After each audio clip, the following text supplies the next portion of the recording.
Hello everyone, welcome back to my daily cooking blogs. ಇವತ್ತಿನ ವಿಡಿಯೋದಲ್ಲಿ ಬೆಳಗಿನ ತಿಂಡಿ ಹಾಗೆಯೇ ಇನ್ಮಿಕ್ಕಿದ ದಿನನಿತ್ಯದ ಏನು ಕುಕಿಂಗ್ ಮಾಡ್ತೀನಿ ಅನ್ನೋದನ್ನು ವಿಡಿಯೋದಲ್ಲಿ ಶೇರ್ ಮಾಡ್ತಾಯಿದ್ದೀನಿ. ಇವತ್ತು ಬೆಳಗ್ಗೆ ತಿಂಡಿಗೆ ಚಪಾತಿ ಮತ್ತು ಮಶ್ರೂಮ್ ಗ್ರೇವಿ ಮಾಡ್ತಾಯಿದ್ದೀನಿ. ಮಶ್ರೂಮ್, ಟೊಮ್ಯಾಟೊ ಮತ್ತು ಈರುಳ್ಳಿ ಎಲ್ಲನೂ ಸಹ ಕಟ್ ಮಾಡಿ ಇಟ್ಕೊಂಡಿದ್ದೀನಿ. ಸಿಂಪಲ್ಲಾಗಿ ಮಶ್ರೂಮ್ ಗ್ರೇವಿ ಮಾಡ್ತಾ ಇರೋದು. ಇದಕ್ಕೆ ಪಲಾವ್ ಬೇಸಿಕ್ ಮಸಾಲೆ ಏನಿರುತ್ತೆ ಅದನ್ನು ಹಾಕಿ ಒಂದು 2 ಹಸಿರು ಮೆಣಸಿನ್ಕಾಯಿನ ಜಸ್ಟ್ ಈ ರೀತಿ ಮುರಿದ್ಬಿಟ್ಟು ಹಾಕಿ ಒಂದು ಈರುಳ್ಳಿ ಸಣ್ಣ ಸಣ್ಣದಾಗಿ ಕಟ್ ಮಾಡಿಕೊಂಡು ಅದಕ್ಕೆ ಶುಂಠಿ ಬೆಳ್ಳುಳ್ಳಿ ಪೇಸ್ಟನ್ನು ಹಾಕಿ ಮೊದಲಿಗೆ ಇವಿಷ್ಟನ್ನು ಸ್ವಲ್ಪ ಚೆನ್ನಾಗಿ ಫ್ರೈ ಮಾಡ್ಕೋಬೇಕು. ನೆಕ್ಸ್ಟ್ ಇದಕ್ಕೆ ಟೊಮ್ಯಾಟೊ ಆ್ಯಡ್ ಮಾಡ್ಕೋತಾ ಇದ್ದೀನಿ. ಟೊಮ್ಯಾಟೊ ನೀವು ಪೇಸ್ಟ್ ಮಾಡಿನಾದರೂ ಸಹ ಹಾಕ್ಬೋದು. ನಾನಿಲ್ಲಿ ಫುಡ್ ಪ್ರೊಸೆಸರ್ ಬರುತ್ತೆ ನೋಡಿ, ಅದರಲ್ಲಿ ಸಣ್ಣ ಸಣ್ಣದಾಗಿ ಈ ರೀತಿ ಚಾಪ್ ಮಾಡಿಬಿಟ್ಟು ಸೇರಿಸಿದ್ದೀನಿ. ರುಚಿಗೆ ಉಪ್ಪು, ಗರಂ ಮಸಾಲ, ಧನಿಯಾ ಪುಡಿ, ಅಚ್ಕಾರದ ಪುಡಿ, ಸ್ವಲ್ಪ ಅರಿಶಿನ ಮತ್ತು ಸ್ವಲ್ಪ ಕಸೂರಿ ಮೇಥಿ ಇವಿಷ್ಟನ್ನು ಹಾಕಿಬಿಟ್ಟು ಟೊಮ್ಯಾಟೊ ಸ್ವಲ್ಪ ಸಾಫ್ಟ್ ಆಗೋವರೆಗೂ ಬೇಯಲಿಕ್ಕೆ ಬಿಡಬೇಕು. ಮಸಾಲೆ ಎಲ್ಲ ಸ್ವಲ್ಪ ಸೀಬಾರ್ದು ಅಂತ ಅಂದ್ಬಿಟ್ಟು ಒಂದು ಅರ್ಧ ಲೋಟ ನೀರನ್ನು ಹಾಕಿ ಲಿಡ್ನ ಕ್ಲೋಸ್ ಮಾಡಿ ಇಡ್ತಾಯಿದ್ದೀನಿ. ನಾವೇನು ಎಣ್ಣೆ ಹಾಕಿರ್ತೀವಲ್ಲ ಅದೆಲ್ಲ ಸ್ವಲ್ಪ ಸೈಡಲ್ಲೆಲ್ಲ ಬಿಟ್ಕೊಂಡು ಬಂದು ಟೊಮ್ಯಾಟೊ ಸಾಫ್ಟ್ ಆದಮೇಲೆ ಇದಕ್ಕೆ ಒಂದು 3/4 ಕಪ್ ಆಗುವಷ್ಟು ಗಟ್ಟಿ ಮೊಸರನ್ನ ಸೇರಿಸ್ತಾ ಇದ್ದೀನಿ. ಹುಳಿ ಬಂದಿರೋ ಮೊಸರಾದರೆ ಇನ್ನೂ ಚೆನ್ನಾಗಿರುತ್ತೆ. ಲೋ ಫ್ಲೇಮ್ ಮಾಡಿ ಚೆನ್ನಾಗಿ ಒಂದು ಸಲ ಮಿಕ್ಸ್ ಮಾಡಿಕೊಂಡು ನೆಕ್ಸ್ಟ್ ಇದಕ್ಕೆ ಕಟ್ ಮಾಡಿಟ್ಕೊಂಡಿರೋ ಅಂಥ ಮಶ್ರೂಮ್ನ ಸೇರಿಸ್ಬೇಕು. ಎಕ್ಸ್ಟ್ರಾ ನೀರೇನು ಹಾಕ್ಲಿಕ್ಕೆ ಹೋಗಬೇಡಿ. ಮಶ್ರೂಮ್ ಬೇಯ್ತಾ ಅದೇ ನೀರು ಬಿಟ್ಕೊಂಡಂಗೆ ಆಗುತ್ತೆ. ಸೊ ಹಾಗಾಗಿ ನಾನಿಲ್ಲಿ ಜಸ್ಟ್ ಏನು ಮೊಸರು ಮತ್ತು ಟೊಮ್ಯಾಟೊ ಹಾಕಿದ್ದೆ ಅಲ್ವಾ ಅಷ್ಟೇ ನೀರು ಹಾಕಿದ್ದೀನಿ. ಇವಾಗ ಇದನ್ನು ಇನ್ನೊಂದು ಸ್ವಲ್ಪ ನೀಟಾಗಿ ಮಿಕ್ಸ್ ಮಾಡಿಬಿಟ್ಟು ಲಿಡ್ನ ಕ್ಲೋಸ್ ಮಾಡಿ ಅದೊಂದು ಸ್ವಲ್ಪ ಬೇಯೋವರೆಗೂ ಬಿಡಬೇಕು.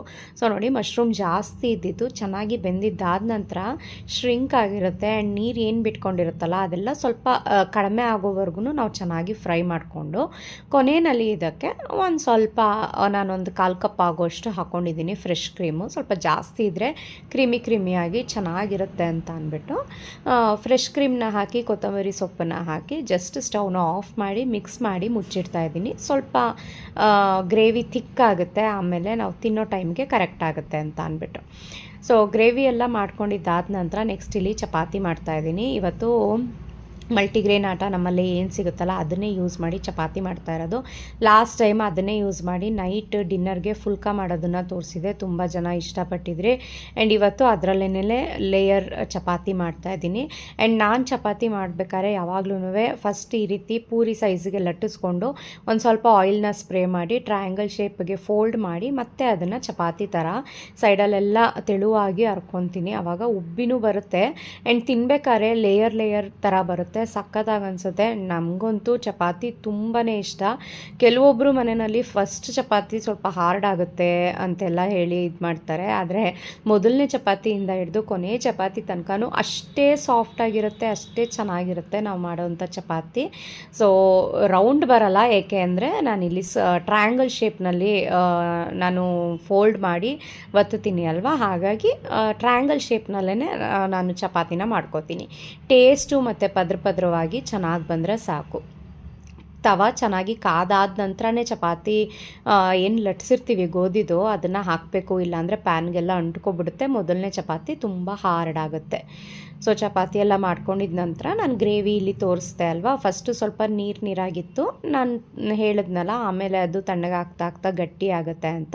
ಸೊ ಇವಾಗ ನೋಡಿ, ಚಪಾತಿ ಜೊತೆಗೆ ಒಳ್ಳೆ ಕಾಂಬಿನೇಷನ್ನು ಮಶ್ರೂಮು. ನೀವೇನಾದರೂ ಮಶ್ರೂಮ್ ತಿನ್ನಲ್ಲ ಅನ್ನೋದಾದರೆ ಸೇಮ್ ಮಶ್ರೂಮ್ ಬದಲಿಗೆ ನೀವು ಪನ್ನೀರ್ನ ಹಾಕ್ಕೋಬೋದು, ಇಲ್ಲ ಎಲ್ಲ ತರಕಾರಿಗಳನ್ನೂ ಸ್ಟೀಮ್ ಕುಕ್ ಮಾಡಿಬಿಟ್ಟು ವೆಜಿಟೇಬಲ್ ಗ್ರೇವಿ ಥರನೂ ಸಹ ಮಾಡ್ಕೋಬೋದು.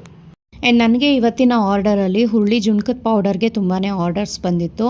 ಸೊ ಹುರುಳಿಕಾಳನ್ನೆಲ್ಲ ಹುರಿದು ಬೇಳೆ ಎಲ್ಲ ಮಾಡಿ ರೆಡಿ ಮಾಡಿಟ್ಟಿದ್ದೆ. ಅದಕ್ಕೆ ಎಕ್ಸ್ಟ್ರಾ ಸಾಮಾನುಗಳನ್ನೆಲ್ಲ ಹಾಕಬೇಕು ಅಲ್ವಾ, ಧನಿಯಾ, ಜೀರಿಗೆ, ಮೆಣಸು ಮತ್ತು ಒಣಮೆಣಸಿನ್ಕಾಯಿ, ಅರಿಶಿನ ಅದನ್ನೆಲ್ಲ ಹುರಿದು ಇಲ್ಲಿ ರೆಡಿ ಮಾಡ್ಕೋತಾ ಇದ್ದೀನಿ.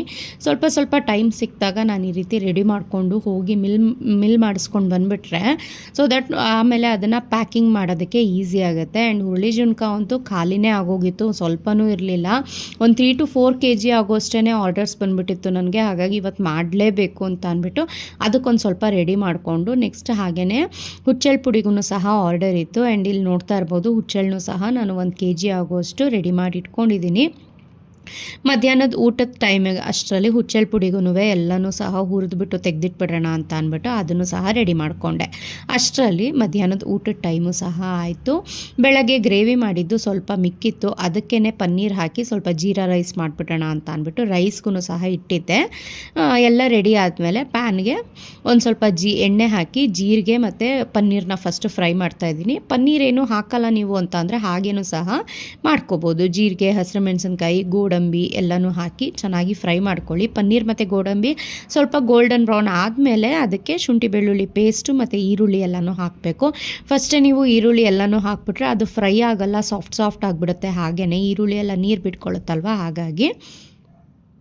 ಸೊ ಇಲ್ಲಿ ನೋಡಿ ಎಲ್ಲ ಚೆನ್ನಾಗಿ ಫ್ರೈ ಆದಮೇಲೆ ನಾನು ಅದಕ್ಕೆ ಒಂದು ಈರುಳ್ಳಿ ಸಣ್ಣದಾಗಿ ಕಟ್ ಮಾಡಿ ಸೇರಿಸಿದ್ದೀನಿ. ಈರುಳ್ಳಿ ಸ್ವಲ್ಪ ಫ್ರೈ ಆಗ್ತಿದ್ದಾಗೇ ಅನ್ನದ ಕ್ವಾಂಟಿಟಿ ನೋಡಿಕೊಂಡು ರುಚಿಗೆ ತಕ್ಕಷ್ಟು ಉಪ್ಪನ್ನು ಹಾಕಿ ನೀಟಾಗಿ ಮಿಕ್ಸ್ ಮಾಡಿ ಜಸ್ಟ್ ರೈಸನ್ನು ಹಾಕಿ ಮಿಕ್ಸ್ ಮಾಡಿ ಸರ್ವ್ ಮಾಡೋದು ಅಷ್ಟೇ. ತುಂಬಾ ಸಿಂಪಲ್ಲು ಜೀರಾ ರೈಸು. ಇದಕ್ಕೆ ಪ್ಲೇನ್ ದಾಲ್ ಇದ್ರಂತೂ ಸಕ್ಕತ್ತಾಗಿರುತ್ತೆ. ಹೆವಿ ಮಸ್ತಾಗಿರೋವಂಥ combination dal with jeera rice ನನ್ನ ಫೇವ್ರೇಟು. ಖಾರಕ್ಕೆ ಇಲ್ಲಿ ಹಸಿರು ಮೆಣಸಿನ್ಕಾಯಿನೂ ಸ್ವಲ್ಪ ಹಾಕಿದ್ದೆ, ಜೊತೆಗೆ ಕಾಳು ಮೆಣಸಿನ ಪುಡಿ ಒಂದು 2 ಸಣ್ಣ ಟೀ ಚಮಚ ಹಾಕಿದ್ದೀನಿ. ಸ್ವಲ್ಪ ಒಣ ದ್ರಾಕ್ಷಿನೂ ಸಹ ಹಾಕಿ ಕೊತ್ತಂಬರಿ ಸೊಪ್ಪನ್ನು ಸಹ ಹಾಕಿ ನೀಟಾಗಿ ಮಿಕ್ಸ್ ಮಾಡ್ತಾಯಿದ್ದೀನಿ.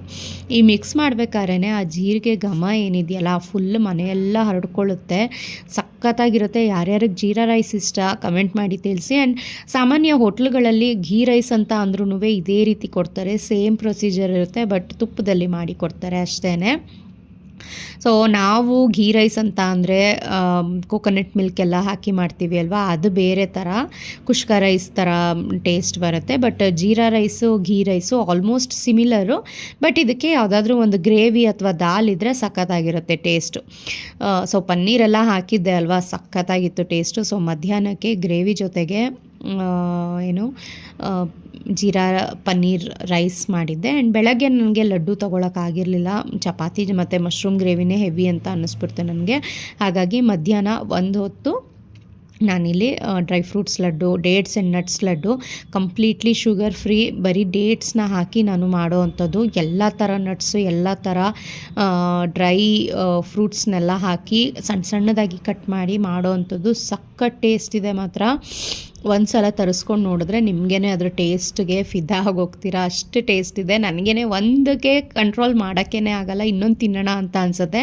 ಬಟ್ ಎಲ್ಲನೂ ಸಹ ಹೆವಿ ಕ್ಯಾಲರಿ ಅಲ್ವಾ, ದಿನಕ್ಕೆ ಒಂದಾದ್ರೇ ಸಾಕು. ತುಂಬಾ ಚೆನ್ನಾಗಿ ಹೆವಿ ಎನರ್ಜೆಟಿಕ್ ಅಂತ ಅನಿಸುತ್ತೆ. ಊಟ ಎಲ್ಲ ಆದಮೇಲೆ ಸಂಜೆಗೆ ನಾನು ಕೊರಿಯರ್ಸ್ ಎಲ್ಲ ಪ್ಯಾಕ್ ಮಾಡಬೇಕಿತ್ತು. ಹೇಳಿದ್ದೆ ಅಲ್ವಾ, ಹುಳಿ ಜುಣ್ಕದ ಪೌಡರ್ಗೆ ಆರ್ಡರ್ಸ್ ಜಾಸ್ತಿ ಇತ್ತು ಅಂತ. ಸೊ ನೋಡಿಕೊಂಡು 1/4 kg, ಅರ್ಧ kg ಯಾರ್ಯಾರು ಎಷ್ಟೆಷ್ಟು ಆರ್ಡರ್ ಕೊಟ್ಟಿದ್ದಾರೆ ಅದನ್ನು ಪ್ಯಾಕ್ ಮಾಡಿ ಇಟ್ಟು ನೆಕ್ಸ್ಟ್ ಇಲ್ಲಿ ಹುಚ್ಚೆಳ್ಳು ಪುಡಿನೂ ಸಹ ರೆಡಿ ಮಾಡಿ ತೆಗೆದಿಟ್ಕೊತಾ ಇದ್ದೀನಿ.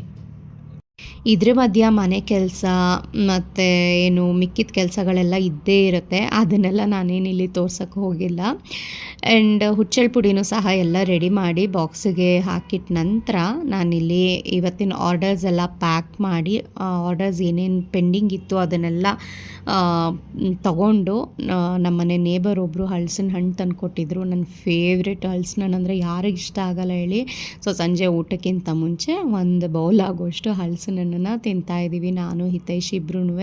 ಸಕ್ಕತ್ತಾಗಿತ್ತು ಇವತ್ತಿನ ದಿನ. ಹೀಗಿತ್ತು, ಹೇಗನ್ನಿಸ್ತು ಇವತ್ತಿನ ವಿಡಿಯೋ ಕಮೆಂಟ್ ಮಾಡಿ ತಿಳಿಸಿ. ಯಾವುದಾದ್ರೂ ಪ್ರಾಡಕ್ಟ್ ಬೇಕಿದ್ರೆ ಸ್ಕ್ರೀನ್ ಮೇಲೆ ಕಾಣೋವಂಥ ನಂಬರ್ಗೆ ವಾಟ್ಸಪ್ ಮಾಡಿ.